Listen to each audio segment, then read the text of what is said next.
فألهمها فجورها وتقواها যে বান্দারে আমি তোকে চলার জন্য তোর জ্ঞান দিছি, বুদ্ধি দিছি, ভালো মন্দ চিনার জন্য জ্ঞান বুদ্ধি দিলাম, কোনটা ভালো কোনটা খারাপ এমনকি তোকে সঠিক রাস্তা চিনানোর জন্য আমি নবী রাসূল পাঠাইলাম।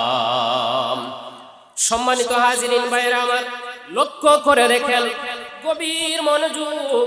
৬০-৭০ বছরের জিন্দেগি আমি কিভাবে কাটাইলাম, ৫০ বছরের জীবন আমি কিভাবে কাটাইলাম, যদি হিসাব করেন দেখবেন ৩০ বছর আপনি ঘুমের মধ্যে কাটাইছেন, ৫০ বছরের মধ্যে ৩০ বছর আপনি ঘুমের মধ্যে কাটাইছেন। বাদ বাকি কি করছেন হিসাব করে দেখেন। যে প্রতিদিন আমার উপরে ৫ ওয়াক্ত নামাজ পড়ছিল, আমি প্রতিদিন ৫ ওয়াক্ত নামাজ পড়ি নাই, কিন্তু বাজারে যাওয়া আমার জন্য ফরজ না, কিন্তু মাসের মধ্যে একদিনও আমার মিস হয় না বাজারে যাওয়া। কথা ঠিক কিনা বলেন? বাজারে গিয়ে চার স্টলের মধ্যে বসে চা খাওয়ার জন্য আল্লাহ আমাদেরকে বানান নাই। মেলার মধ্যে বসে আড্ডা জমানোর জন্য আল্লাহ আমাদেরকে বানান নাই। আল্লাহ পাক রব্বুল আলামিন আমাদের ইজ্জত দিবেন, সম্মান দিবেন, মর্যাদা দিবেন যে বান্দারে তুই শুধু আমার কাজ করবি, আমার কথা শুনবি, আমার নিষেধ মানবি, আমার কথার বাহিরে যদি তুই চলাফেরা করস তোর জীবন ধ্বংস হয়ে যাবে, ইহকাল পরকাল সব কিছু বরবাদ হয়ে যাবে।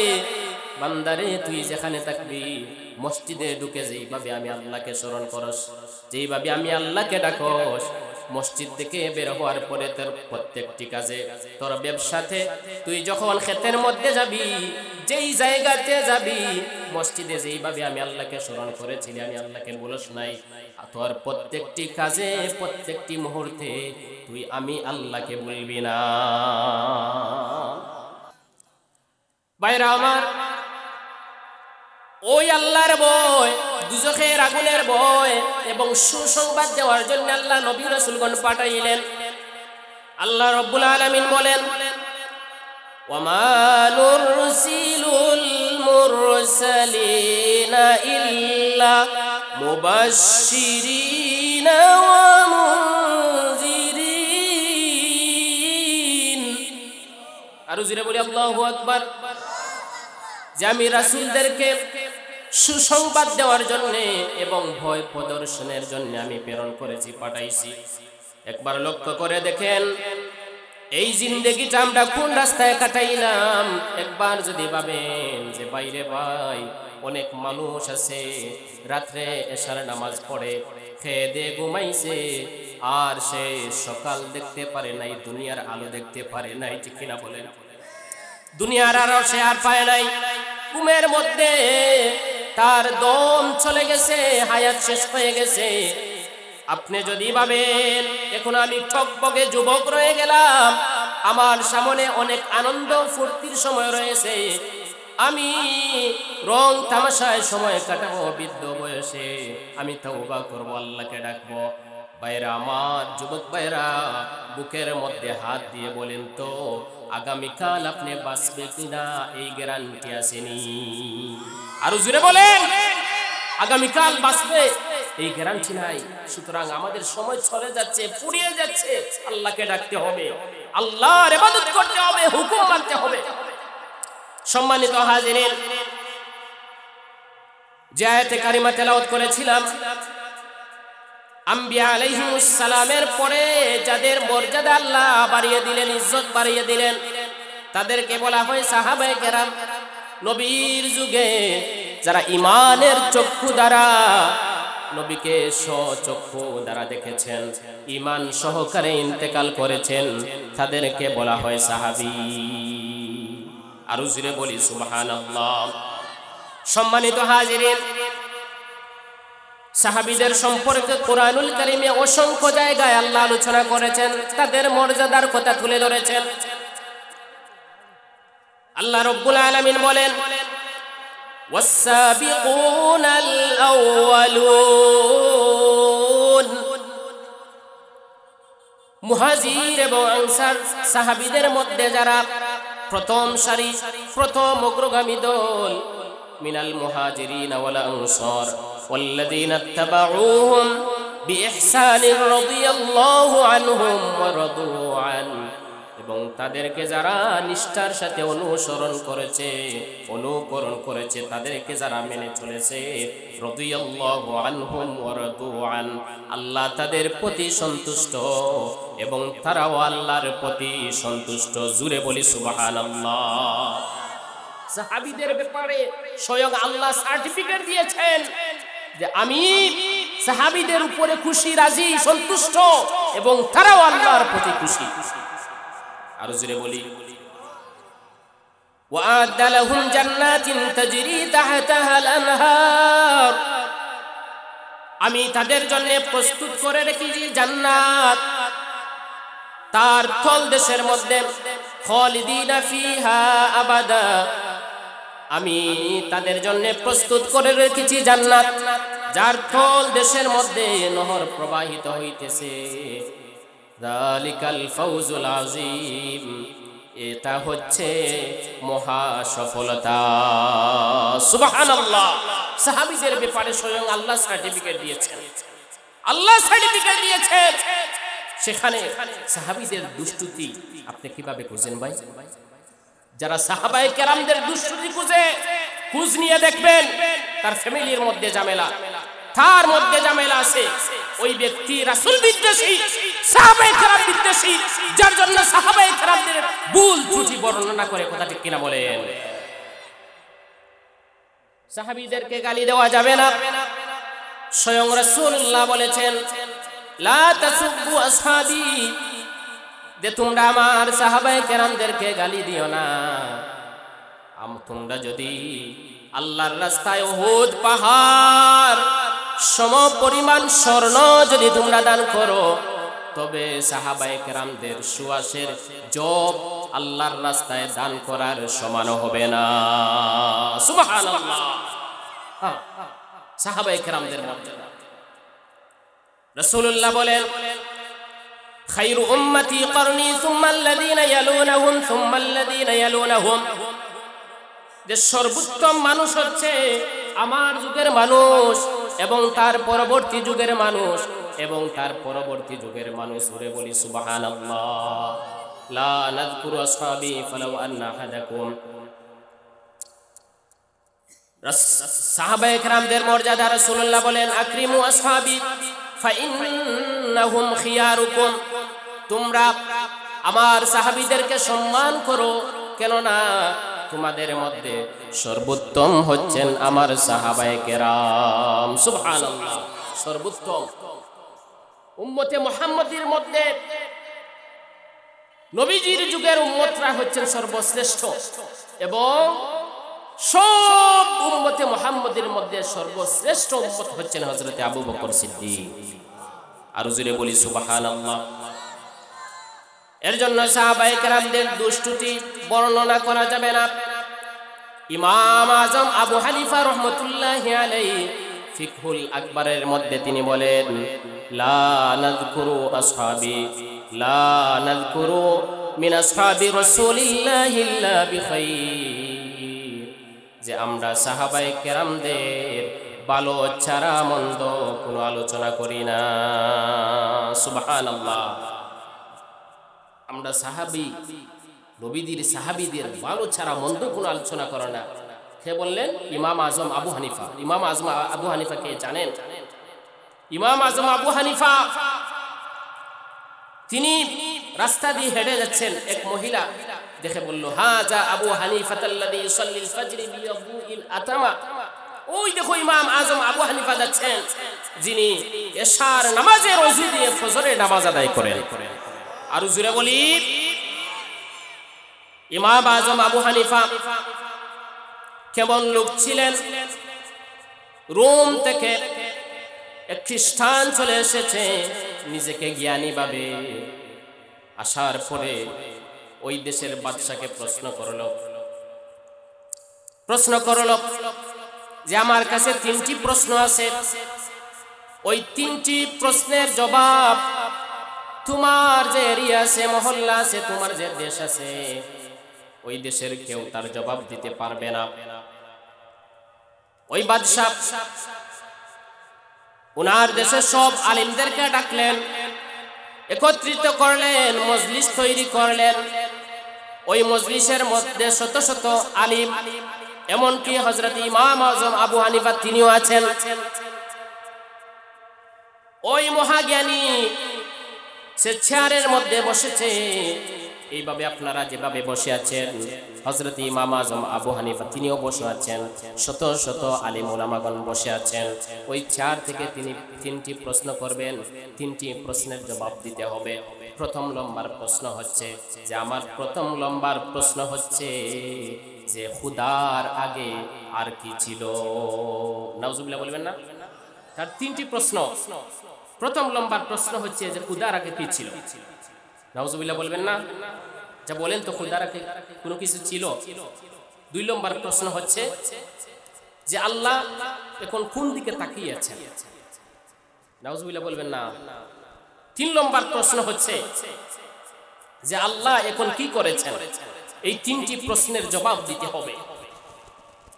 সবাই নিস্তব্ধ হয়ে বসে রইলেন। ঠিক সেই মুহূর্তে এই মজলিস থেকে ইমাম আযম আবু হানিফা তিনি দাঁড়িয়ে গেলেন। সুবহানাল্লাহ বলেন, আরো জোরে বলি সুবহানাল্লাহ।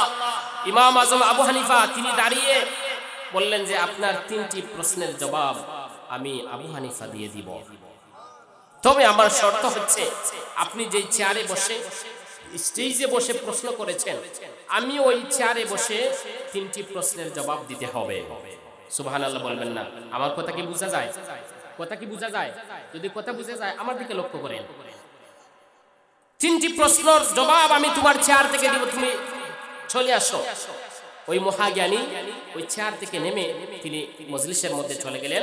ইমাম আযম আবু হানিফা তিনি চেয়ারের মধ্যে এসে বসলেন। সুবহানাল্লাহ। আবার ইমাম আযম তিনি বললেন যে আপনার কি যেন প্রশ্ন ছিল, আবার করেন। প্রথম প্রশ্ন যে খুদার আগে কি ছিল। দ্বিতীয় নম্বর প্রশ্ন আল্লাহ কোন দিকে তাকিয়ে আছেন। তৃতীয় নম্বর প্রশ্ন আল্লাহ কি করেছেন। প্রথম নম্বর প্রশ্নের জবাব ইমাম আযম তিনি বললেন যে আপনার প্রথম প্রশ্নের জবাব হচ্ছে আপনি গাণিতিক সূত্র সংখ্যাগুলো আপনি গণনা করেন। তিনি বললেন 1 2 3 এইভাবে গণনা করে 10 পর্যন্ত গেলেন। ইমাম আযম আবু হানিফা তিনি বললেন আবার 10 থেকে আপনি পিছন দিকে চলে আসেন। তিনি বললেন 10 9 8 7 6 5 4 3 2 1। আসার পরে ইমাম আযম তিনি বললেন একের আগে সংখ্যাটা কি? ওই মহাজ্ঞানী চুপ হয়ে গেলেন যে একের আগে তো সাধারণত কোনো সংখ্যা নেই, কিন্তু শূন্য বসানি হয়, শূন্য বসানি হয়। ওই শূন্যর আগে কি ছিল? মহাজ্ঞানী তো স্তব্ধ হয়ে গেল, কোনো কথা নাই। তিনি বললেন সাধারণ কৃত্রিম সংখ্যা যদি শূন্যের আগে কোনো সংখ্যা না থাকে, তাহলে যিনি আসমান জমিন সৃষ্টি করেছেন, तमाम জাহান সৃষ্টি করেছেন, তোমাকে সৃষ্টি করেছেন, আমাকে সৃষ্টি করেছেন, ওই আল্লাহর আগে কোনো কিছু নাই। আরো জোরে বলি সুবহানাল্লাহ। প্রথম নম্বর প্রশ্নের জবাব তিনি দিয়ে দিলেন। দুই নম্বর প্রশ্নের জবাব যে আল্লাহ কোন দিকে তাকিয়ে আছেন, ইমাম আযম আবু হানিফা ওই মহাজ্ঞানীকে বললেন যে একটা বাতির ব্যবস্থা করা হোক, মোমবাতি। বাতি জ্বালালেন। বাতি জ্বালানোর পরে তিনি বললেন ওই বাতির আলোটা কোন দিকে তুমি নির্ধারণ করো। ওই মহাজ্ঞানী সে বলল বাতির আলো তো চতুর্দিকে আছে, কোন দিকে তো নির্ণয় করা যাবে না। ইমাম আযম আবু হানিফা তিনি বললেন সাধারণ দুনিয়ার একটা বাতির আলো যদি কোন দিকে নির্ধারণ করা যায় না, তার আলো কোন দিকে নির্ধারণ করা যায় না, যিনি तमाम জাহান সৃষ্টি করেছেন, আলোর ব্যবস্থা করে দিয়েছেন, ওই আল্লাহ কোন দিকে তাকিয়ে আছেন মাখালের মতো প্রশ্ন কিভাবে করলে? সুবহানাল্লাহ। দুই নম্বর প্রশ্নের জবাব তিনি দিয়ে দিলেন। তিন নম্বর প্রশ্নের জবাব যে খুদা এখন কি করেছেন। ইমাম আযম আবু হানিফা তার প্রশ্নের জবাবে বললেন এই মুহূর্তে আমার আল্লাহ তোমাকে খানে ধরে চেয়ার থেকে নামিয়ে আমি আবু হানিফাকে চেয়ারের মধ্যে এনে বসিয়ে দিলেন। ইনি হচ্ছেন ইমাম আযম আবু হানিফা। তিনি সাহাবায়ে কেরামদেরকে বললেন লা নাযকুরু মিন আসহাবি রাসূলিল্লাহি ইল্লা বিখাইর, যে আমরা রাসূলুল্লাহর সাহাবীদের ব্যাপারে ভালো ছাড়া মন্দ কোনো আলোচনা করি না। সুবহানাল্লাহ। আল্লামা আবু জাফর তাহাবী তিনি বলেন, লা নাযকুরুহুম ইল্লা বিখাইর হুব্বুহুম দীনুন ওয়া ঈমানুন ওয়া ইহসানুন। সাহাবীদের ব্যাপারে আমরা মন্দ কোনো আলোচনা করব না, তারা হচ্ছেন, তাদের প্রতি ভালোবাসা হচ্ছে ঈমান, ইহসান, দ্বীনের পরিচয়। বলি সুবহানাল্লাহ। সম্মানিত হাজিরিন, ওই সাহাবীদের মর্যাদা কেমন? স্বয়ং আল্লাহ সাহাবীদের সার্টিফিকেট দিয়েছেন যে আমি তাদের প্রতি সন্তুষ্ট, তারাও আমি আল্লাহর প্রতি সন্তুষ্ট। ওই সাহাবায়ে কেরাম কেমন ইমানের অধিকারী ছিলেন, কিভাবে এত মর্যাদার অধিকারী তারা হলেন, কিভাবে আল্লাহর প্রিয় হয়ে গেলেন। সাহাবী হযরতে উমর রাদিয়াল্লাহু তাআলা আনহু, যিনি অর্ধ পৃথিবী শাসন করেছেন, উনার মর্যাদা কতটুকু? হযরতে উমর রাদিয়াল্লাহু তাআলা আনহু তিনি যখন খলিফা, উনার জীবন যাপন কেমন ছিল? বাইতুল মাল থেকে মানুষদেরকে কিছু কাপড় দেওয়া হলো, পোশাক দেওয়া হলো। ওই কাপড় দেওয়ার পরে হযরতে উমর রাদিয়াল্লাহু তাআলা আনহু তিনি এক টুকরা কাপড় পাইলেন। শুক্রবার মসজিদে নববীর মধ্যে তিনি খুতবা দিচ্ছিলেন। ঠিক সেই মুহূর্তে ওই মসজিদে নববী থেকে একজন ব্যক্তি দাঁড়িয়ে গেলেন যে উমর খলিফাতুল মুসলিমিন, আগে আমার প্রশ্নের জবাব দিবে, তারপরে তুমি খুতবা দিবে। সুবহানাল্লাহ। যিনি অর্ধ পৃথিবী শাসন করেছেন ওনাকে বলতেছেন যে আগে আমার প্রশ্নের জবাব দিবেন, তারপর আপনি খুতবা দিবেন। যে বিষয় কি বলেন তো ভাই? বাংলাদেশের প্রধানমন্ত্রী যদি বক্তব্য দেন, আপনি পারবেন গিয়ে বলতেন যে আপনার বক্তব্য রাখেন, আগে আমার প্রশ্নের জবাব দেন? পারবেন? বলা যাবে? ভাই জবান খুলেন, বলা যাবে? একজন চেয়ারম্যানকে বলা যাবে? এমপিকে বলা যাবে? না। কিন্তু যিনি অর্ধ পৃথিবী শাসন করেছেন, এই বাংলাদেশের মতো দেশ নয়, অর্ধ পৃথিবী, তোমার প্রশ্ন কি? যে আমার প্রশ্ন হচ্ছে যে গতকাল আমরা বাইতুল মাল থেকে পোশাক পাইছি, কাপড় পাইছি, কিন্তু আপনার পরনে যে পোশাক দেখতেছি, এত লম্বা পোশাক, এত বড় পোশাক আপনি কই থেকে পাইলেন? আপনি এত বড় কাপড় কিভাবে আনলেন? নিশ্চয়ই আপনি বাইতুল মাল থেকে, আপনি সরকারি মাল থেকে আপনি বেশি কাপড় বেশি আনছেন। কাকে প্রশ্ন করতেছে? খলিফাতুল মুসলিমিন হযরত উমর রাদিয়াল্লাহু তাআলা আনহুকে প্রশ্ন করতেছে। হযরত উমর তিনি বললেন, তোমার প্রশ্ন ঠিক আছে, কিন্তু তোমার প্রশ্নের জবাব আমি উমর দিব না, আমার ছেলে আব্দুল্লাহ তোমার প্রশ্নের জবাব দিবে। বলি সুবহানাল্লাহ। হযরত উমর রাদিয়াল্লাহু তাআলা আনহু ওনার সন্তান আব্দুল্লাহ দাঁড়িয়ে বললেন যে ভাই, তুমি যেভাবে বাইতুল মাল থেকে পোশাক পেয়েছো, কাপড় পেয়েছো, আমিও পেয়েছি, আমার বাবাও পেয়েছেন, কিন্তু আমার বাবা একটু দেখতে বড় ছিলেন, ওই কাপড় দিয়ে আমার বাবার জুব্বা হবে না, যার জন্য আমি আব্দুল্লাহ আমার অংশের কাপড়টুকু আমার বাবাকে আমি দিয়ে দিলাম। সুবহানাল্লাহ। যিনি অর্ধ পৃথিবী শাসন করেছেন জানেন উনার কেমন জীবন যাপন ছিল? ওনার পরনের মধ্যে শুধুমাত্র একটি পোশাক ছিল, এবং কি ওই পোশাকের মধ্যে 12টি থালি লাগানো ছিল। সুবহানাল্লাহ বলবেন না? একটা পোশাক। আজ আপনি আমি চেয়ারম্যান হওয়ার পরে আমার আর কোনো অভাব নাই, চেয়ারম্যান হয়েছি, মেম্বার হওয়ার পরে আর কোনো অভাব নাই, কোনো অভাব আমার নাই, টাকা পয়সার অভাব নাই, গাড়ি বাড়ির অভাব নাই, জায়গা জমির অভাব নাই, পোশাকের অভাব নাই। একজন মেম্বার হওয়ার পরে এত সব যদি হয়, আর যিনি অর্ধ পৃথিবী শাসন করেছেন একটি পোশাক দিয়ে সারাটা জীবন কাটিয়ে দিলেন, উনাকে আল্লাহ ভালোবাসবেন না? আপনাকে আমাকে ভালোবাসবেন? আপনাকে আমাকে ভালোবাসবেন না? খলিফাতুল মুসলিমিন হযরত উমর রাদিয়াল্লাহু তাআলা আনহু উনার শাসন আমল কেমন ছিল? রাতের অন্ধকারে উনি ঘর থেকে বের হয়ে গেলেন। যাইতে যাইতে যাইতে যাইতে মরুভূমির মধ্যখানে একটি ঘর, ওই ঘরের মধ্যে কিছু আওয়াজ তিনি শুনলেন। খেজুরের পাতার বেড়া, বাড়ির আশপাশের মধ্যে গেলেন, কথাবার্তার আওয়াজ চলে আসছে।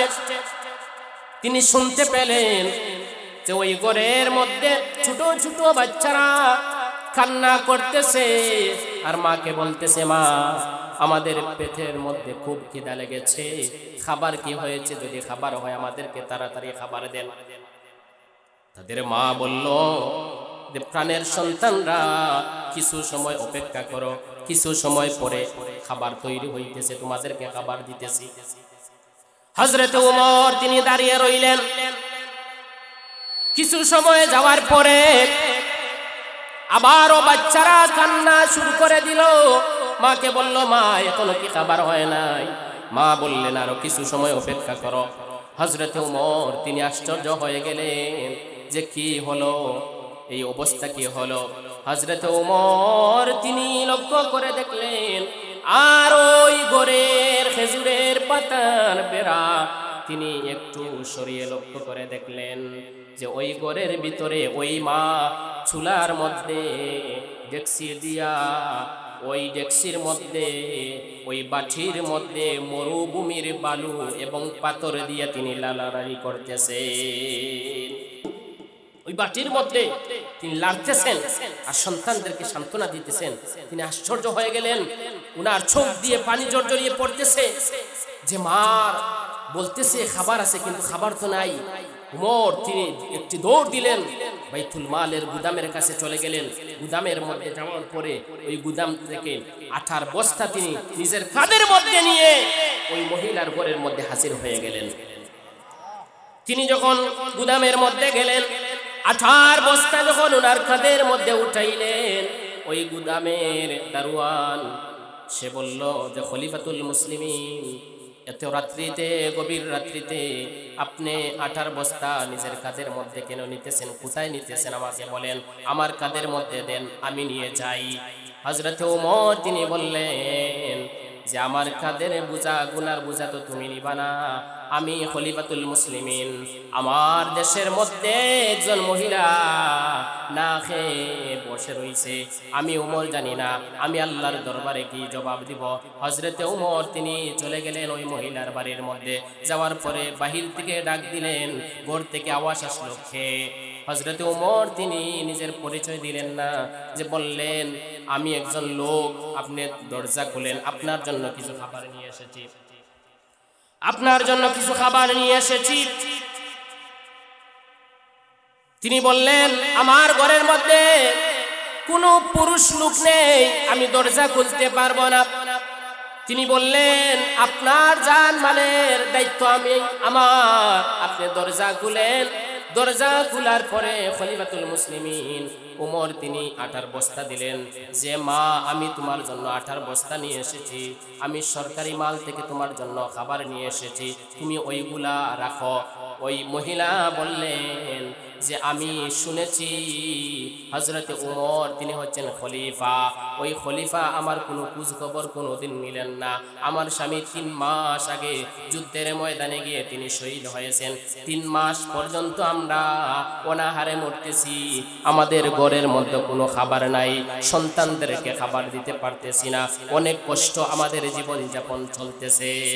খলিফাতুল মুসলিমিন তিনি চুপ করে দাঁড়িয়ে রইলেন, কোনো পরিচয় দিচ্ছেন না। আর ওই মহিলা বললেন শুনেছি খলিফাতুল মুসলিমিন তিনি খুব দায়িত্ববান, দায়িত্বশীল, কিন্তু 3 মাস পর্যন্ত আমার ঘরের মধ্যে কোনো খাবার নেই। 3 মাস আগে ওমরের নির্দেশে আমার স্বামী যুদ্ধের ময়দানে গিয়ে শহীদ হয়ে গেছেন, এই 3 মাস পর্যন্ত আমার কোনো খোঁজ খবর খলিফা ওমর রাখেন নাই। 3 মাস পর্যন্ত কোনো খবর রাখেন নাই। আমি আল্লাহর দরবারে বিচার দেব যে খলিফা ওমর আমার খবর রাখেন নাই। ওমর রাদিয়াল্লাহু তাআলা আনহু তিনি আশ্চর্য হয়ে গেলেন। এক পর্যন্ত তিনি নিজের পরিচয় তুলে ধরলেন যে মা আমি হচ্ছি সেই ওমর, আমি হচ্ছি সেই ওমর, তুমি যদি আমাকে ক্ষমা না করো আল্লাহর দরবারে আমি ছাড় পাবো না, সুতরাং তুমি আমাকে ক্ষমা করে দাও। আমার দায়িত্বের মধ্যে ছিল তোমার খোঁজ রাখার জন্য, কিন্তু রাষ্ট্রীয় কাজে আমি এদিক সেদিক চলে যাই, তোমার খোঁজ আমি রাখতে পারি নাই, তুমি আমাকে ক্ষমা করে দাও। তখন ওই মহিলা খুশি হয়ে হযরত ওমরকে ক্ষমা করে দিলেন। বলি সুবহানাল্লাহ। ইনি ছিলেন খলিফা। তাদেরকে যদি আল্লাহ ভালো না বাসেন, তাদেরকে ভালোবাসবেন। কেমন ইমানের অধিকারী তারা ছিলেন। রাসূলুল্লাহ সাল্লাল্লাহু আলাইহি ওয়াসাল্লামের যুগে সাহাবায়ে কেরাম যত যুদ্ধ করেছেন, কাফেরদের সংখ্যা কোন যুদ্ধের মধ্যে 1 লক্ষ, কোন যুদ্ধের মধ্যে 10,000। এইদিকে সাহাবায়ে কেরামদের মুসলমানদের সংখ্যা কোন দিকে 313, কোন দিকে 1000, কোন দিকে 1500, কিন্তু কাফেরদের সংখ্যা 4000, 10,000, 1 লক্ষ। কিন্তু সাহাবায়ে কেরাম 1 লক্ষ সাহাবায়ে 1 লক্ষ কাফেরদের সাথে যুদ্ধ করে মোকাবেলা করে তারা বিজয় ছিনিয়ে এনেছিলেন একমাত্র ঈমানের বদৌলতে। বলি সুবহানাল্লাহ। জুরাইজ রাদিয়াল্লাহু তাআলা আনহু নবীজির এক সাহাবী, কালো সাহাবী, দেখতে সুন্দর নয়, খুবই গরীব, পায়ের মধ্যে পরার জন্য জুতা নেই, খাবারের জন্য কোনো খাবার নেই। মসজিদে নববীর পাশের মধ্যে তিনি ঘুমিয়ে থাকতেন। কেউ যদি খাবার দিত তিনি খাবার খাইতেন, নবীজি যদি কোনো কিছু দিতেন তা খাইতেন। কিন্তু যুবক, টকবকে যুবক, দেখতে সুন্দর নয়, একটু কাঠো ছিলেন, কালো ছিলেন, ওনাকে কেউ পছন্দ করে না। 3 দিন নবীজি হযরতে জুলাইবিবকে ডাক দিলেন যে জুলাইবিব, তুমি কি বিবাহ করবা না? জুলাইবিব জবাব দিল, ইয়া রাসূলুল্লাহ, আমার কাছে কে বিবাহ দিবে? আমি গরীব, অসহায়, এতিম, কোনো কিছু নাই, সম্পত্তি নাই, পরনের জন্য কাপড় নাই, আমার কাছে কে বিবাহ দিবে? নবীজি বললেন, আমার কাছ থেকে চিঠি নাও। চিঠি দিলাম। মদিনার আনসার সাহাবীর ধনী ব্যক্তির কাছে তুমি আমার চিঠিটা পৌঁছাইয়া দিবা। সুবহানাল্লাহ। হযরতে জুলাইবিব রাদিয়াল্লাহু তাআলা আনহু চিঠি হাতের মধ্যে নিয়া আনসার সাহাবীর বাড়ির মধ্যে গেলেন। যাওয়ার পরে গিয়ে বললেন যে নবীর পক্ষ থেকে আপনার কাছে চিঠি এসেছে। আনসার সাহাবী ধনী ব্যক্তি, চিঠি খোলার পরে তিনি বললেন যে নবীজির পক্ষ থেকে তোমার কাছে পয়গাম এসেছে, তোমার সামনে যে সাহাবী দেখতেছো তার সাথে তোমার সুন্দরী রমণী মেয়ের বিবাহ দিতে হবে। আরো জোরে বলি সুবহানাল্লাহ। আনসার সাহাবী জুলাইবিবকে দেখে তিনি আশ্চর্য হয়ে গেলেন। কালো মানুষ, কাঠো মানুষ ছিলেন, গরীব, অসহায়, ঘর নেই, বাড়ি নেই, কোনো কিছু নেই। আমার সুন্দরী মেয়েটাকে কিভাবে তার সাথে বিবাহ দিব? যে বাবা তুমি দাঁড়াও, আমি আমার মেয়েকে জিজ্ঞাসা করে আসি। মেয়ের কাছে গেলেন, সুন্দরী মেয়ে। মেয়েকে বললেন, মা, নবীজির কাছ থেকে খবর এসেছে, পয়গাম এসেছে জুলাইবিবের সাথে তোমার বিবাহ দেওয়ার জন্য। সুন্দরী মেয়েটা কোনো কিছু চিন্তা না করে যখন শুনেছেন নবীজি খবর পাঠাইছেন, সাথে সাথে সুন্দরী মেয়েটা প্রস্তাবে রাজি হয়ে গেছে। নবীজির কাছে খবর গেল। নবীজি বললেন, জুলাইবিব বিবাহের জন্য কেনাকাটা করো। জুলাইবিব বলল, ইয়া রাসূলুল্লাহ, আমার কাছে কোন টাকা নেই, পয়সা নেই, দেড়মোহরের জন্য পয়সা আমার কাছে কোনো কিছু নাই, কোনো পয়সা নাই, কোনো কিছু নাই।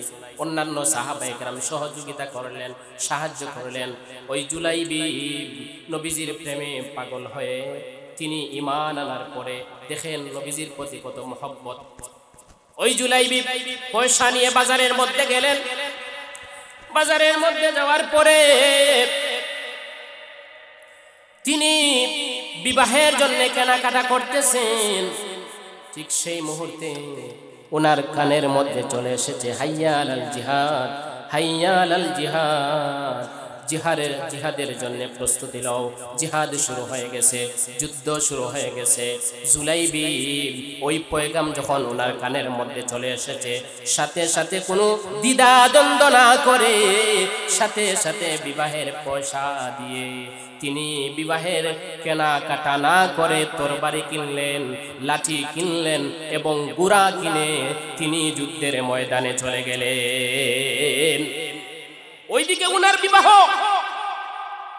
সুন্দরী স্ত্রী রেখে তিনি যুদ্ধের ময়দানে চলে গেলেন। যুদ্ধের ময়দানে যাওয়ার পরে যুদ্ধ করতে করতে করতে করতে এক সময় জুলাইবিব এই দুনিয়া ছেড়ে চলে গেলেন, তিনি শহীদ হয়ে গেলেন। সুবহানাল্লাহ বলবেন না?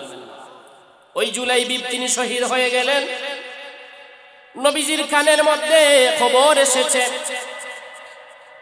খবর আসার পরে নবীজি ছুটে গেলেন যুদ্ধের ময়দানে, জুলাইবিবের কাছের মধ্যে চলে গেলেন। যাওয়ার পরে অন্যান্য সাহাবায়ে কেরাম লক্ষ্য করে দেখলেন যে নবীজি জুলাইবিবের চেহারার দিকে তাকিয়ে চোখের পানি ছেড়ে তিনি কাঁদতেছেন, আকাশের দিকে তাকিয়ে তিনি হাসতেছেন। রহস্য কি? সাহাবায়ে কেরাম জিজ্ঞাসা করলেন, ইয়া রাসূলুল্লাহ, আমরা লক্ষ্য করে দেখলাম জুলাইবিবের চেহারার দিকে তাকিয়ে আপনি কাঁদতেছেন, আকাশের দিকে লক্ষ্য করে আপনি হাসতেছেন, তার রহস্যটা কি, তার কারণটা কি, আমাদেরকে বলে। নবীজি বললেন, ও আমার সাহাবায়ে কেরাম, জুলাইবিবের চেহারার দিকে তাকিয়ে আমার খুব মায়া হয়, দয়া হয়।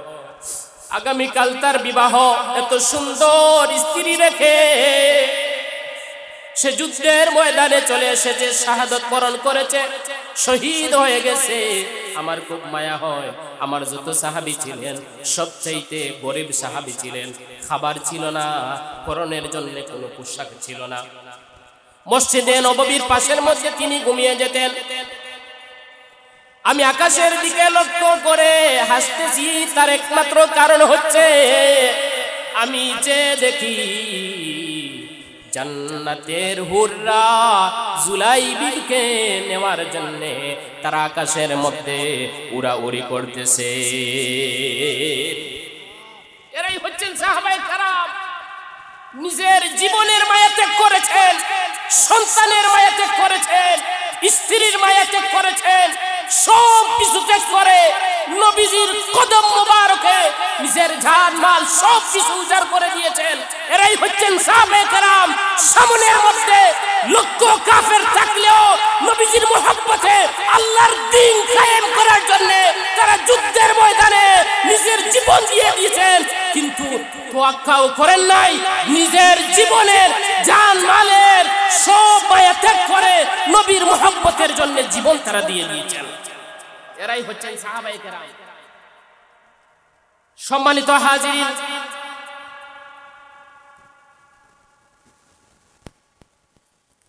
যে আমার আলোচনা শেষ করতেছি, আলোচনার শেষ মুহূর্তে আপনাদের কাছে একটি ঘটনা বলতে চাই। 1932 সাল, দেখেন আল্লাহর রাস্তায় যারা জীবন দেন। 1932 সালে ইরাকের দজলা নদীর তীরে দুইজন সাহাবী ওনারা শায়িত আছেন। দুইজন সাহাবী শায়িত আছেন। একজন হচ্ছেন হুযায়ফাতুল ইয়ামান, আরেকজন হচ্ছেন হযরতে জাবের ইবনে আব্দুল্লাহ রাদিয়াল্লাহু তাআলা আনহু। দজলা নদীর তীরে ওনাদের কবর। ঠিক সেই মুহূর্তে দজলা নদীর পানি ওনাদের কবরের মধ্যে প্রবেশ করতেছে। বাদশাকে তারা স্বপ্নে দেখালেন যে বাদশা, ওই নদীর পানি, দজলা নদীর পানি আমাদের কবরের মধ্যে প্রবেশ করতেছে, আমাদের কবরটাকে স্থানান্তর করেন, এক জায়গা থেকে অন্য জায়গার মধ্যে নেওয়ার ব্যবস্থা করেন। একদিন, 2 দিন, 3 দিন তিনি স্বপ্ন দেখালেন যে বাদশাহ কোনো গুরুত্ব দিলেন না। বাদশাহ কোনো গুরুত্ব না দিয়ে পরের দিনে হযরত হুযায়ফাতুল ইয়ামান আবারও স্বপ্নে দেখালেন ইরাকের গ্র্যান্ড মুফতিকে স্বপ্নে দেখালেন যে আমরা নবীদের সাহাবী, দজলা নদীর পানি আমাদের কবরের মধ্যে প্রবেশ করতেছে, আমাদের কবর থেকে স্থানান্তর করেন, একটা ব্যবস্থা করেন। জিলহজ মাস ছিল, জিলহজ মাস। এইভাবে গ্র্যান্ড মুফতি তিনি বাদশার দরবারে গেলেন।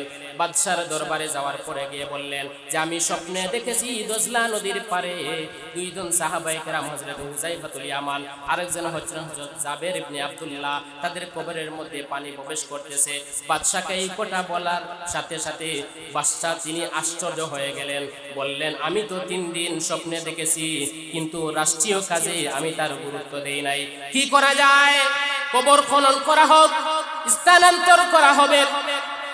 দেশে বিদেশে মানুষের কাছে খবর পৌঁছেছে। ঘটনাটা হচ্ছে 1932 সালে। 1932 সালের ঘটনা। দেশ বিদেশের সবাই জানাজানি হয়ে গেছে। তারিখ নির্ধারণ করা হবে। নির্ধারণ করা হলো যে কুরবানি ঈদের 10 দিন পরে তাদের কবর খনন করা হবে। লক্ষ লক্ষ মানুষ হাজির হয়ে গেছেন। সংক্ষিপ্ত করে বলতেছি, লক্ষ লক্ষ মানুষ উপস্থিত হয়ে গেছেন। দুইজন সাহাবী, নবীজির সাহাবীর কবর খনন করা হবে। যখন কবর খনন করা হয়েছে, খনন করার পরে দেখা গেল নবীজির 2 সাহাবীর লাশ, 1300 বছরের আগের লাশ এখনো পর্যন্ত কত রয়েছে। এমনকি কাফনের মধ্যেও মাটি লাগে নাই। কাফনের মধ্যে মাটি লাগে নাই। কি আশ্চর্য বিষয়, আশ্চর্য বিষয়। এর জন্য কবি বলেন, জমি মেলি नहीं होती, जमन मेला नहीं होता,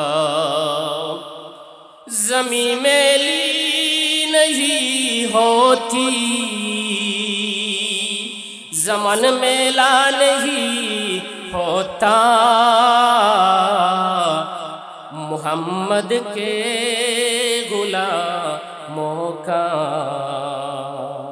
कफन मेला नहीं होता, मोहम्मद के गुलामों का कफन मेला नहीं होता।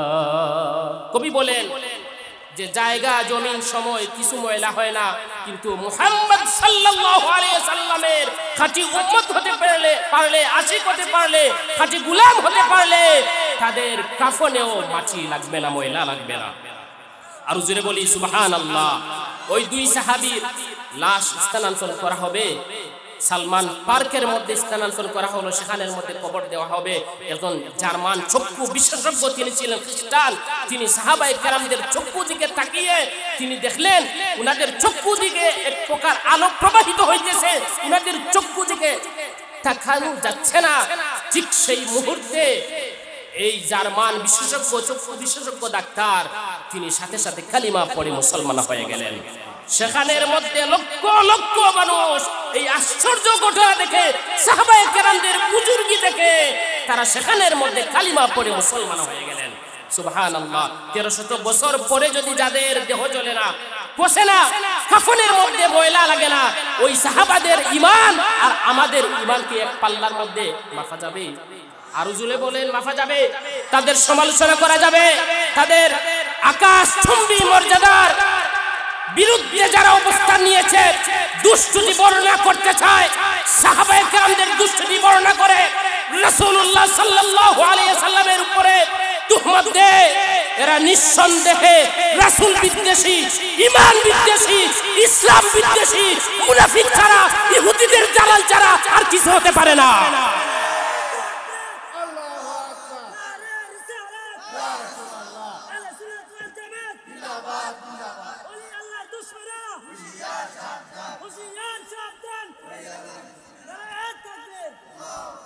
এর জন্য সম্মানিত হাজিরিন, আমি আমার আলোচনা শেষ করে দিতেছি। আমাকে বলা হচ্ছে কিছু কালেকশনের জন্য। এই যে আলোচনা করলাম, আমাদের মূল উদ্দেশ্য আলোচনা থেকে কি পেলাম? এই আলোচনা থেকে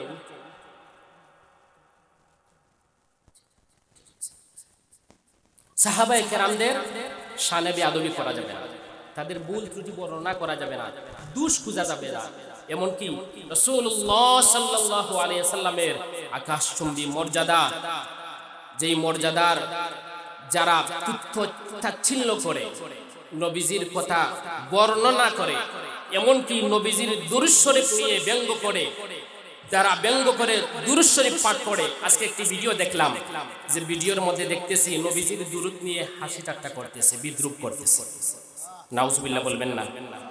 নবীজির দুরূদ শরীফ নিয়ে, আমাদের দুরূদ শরীফ নাকি হয় না? আমরা যে দুরূদ শরীফ পড়ি, এই দুরূদ শরীফ বুঝি হয় না?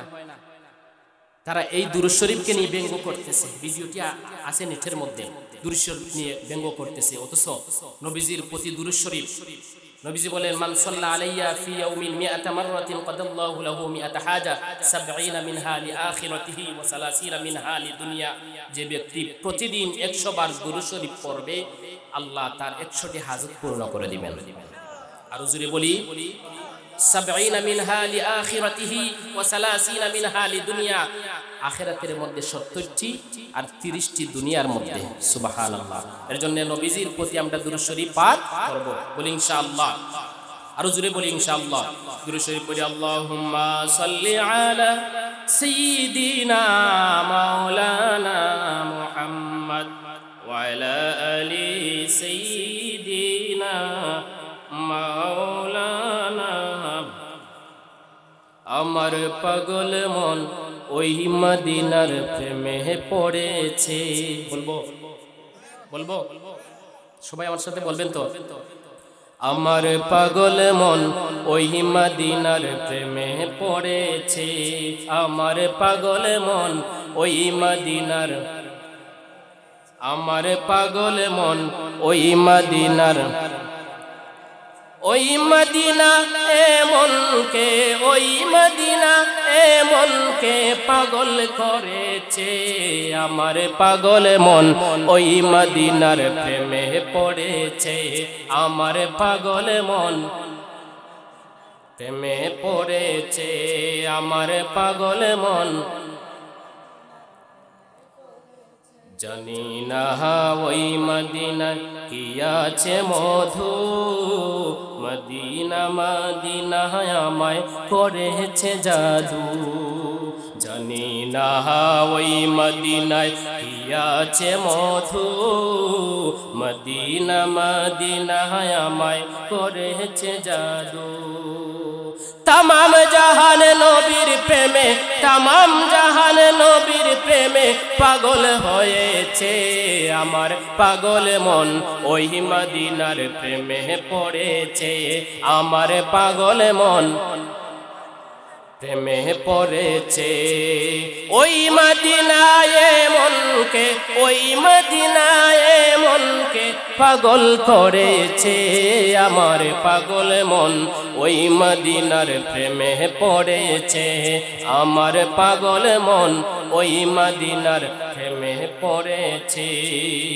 नबी आमार जानेर जान, आमार प्राणेर प्राण, नबीजिके देखार লাগি মন করে আনচান। নবী কি দেখতে চাই? কারা কারা দেখতে চাই একটু হাত তুলে আল্লাহকে দেখাই। সবাই বলি, নবী আমার জানের জান, আমার প্রাণের প্রাণ, নবীজিকে দেখার লাগি মন করে আনচান। মদিনারি সবুজ মিনার, মদিনারি সবুজ মিনার মনটা ছুঁয়েছে। আমার পাগল মন ওই মদিনার প্রেমে পড়েছে। আমার পাগল মন ওই মদিনার, ওই মদিনা এমনকে, ওই মদিনা এমনকে পাগল করেছে। আমার পাগল মন ওই মদিনার প্রেমে পড়েছে। আমার পাগল মন ওই মদিনার। নবীর জিয়ারতে যাব এই তো কামনা, দয়াল নবীর দেখা পাব মনের বাসনা। নবীর জিয়ারতে যাব এই তো কামনা, দয়াল নবীর দেখা পাব মনের বাসনা। ওই মদিনা এমনকে, ওই মদিনা এমনকে পাগল করেছে। আমার পাগল মন ওই মদিনার প্রেমে পড়েছে। আমার পাগল মন ওই মদিনার, ওই মদিনা হে মনকে, ওই মদিনা হে মনকে পাগল করেছে। আমার পাগল মন ওই মদিনার প্রেমে পড়েছে। আমার পাগল মন ওই মদিনার। সবাই জুড়ে বলি ইয়া রাসূলুল্লাহ। মদিনা যেতে চাই কি চাই না? আরো জুড়ে বলেন চাই কি চাই না? নবীজিকে দেখতে চাই কি চাই না? আরো জুড়ে বলেন চাই কি চাই না? এর জন্য সম্মানিত হাজিরিন, যেই নবীজির শান বললাম, সাহাবায়ে কেরামদের ইজ্জতের কথা বললাম, ওই সাহাবায়ে কেরামদের ইজ্জত দিয়ে কথা বলবেন, সম্মান দিয়ে কথা বলবেন। রাসূলুল্লাহ সাল্লাল্লাহু আলাইহি ওয়াসাল্লামের খাঁটি উম্মত হতে হবে। খাঁটি উম্মত হওয়ার জন্য আল্লাহ পাকের হুকুম আহকাম মেনে চলতে হবে।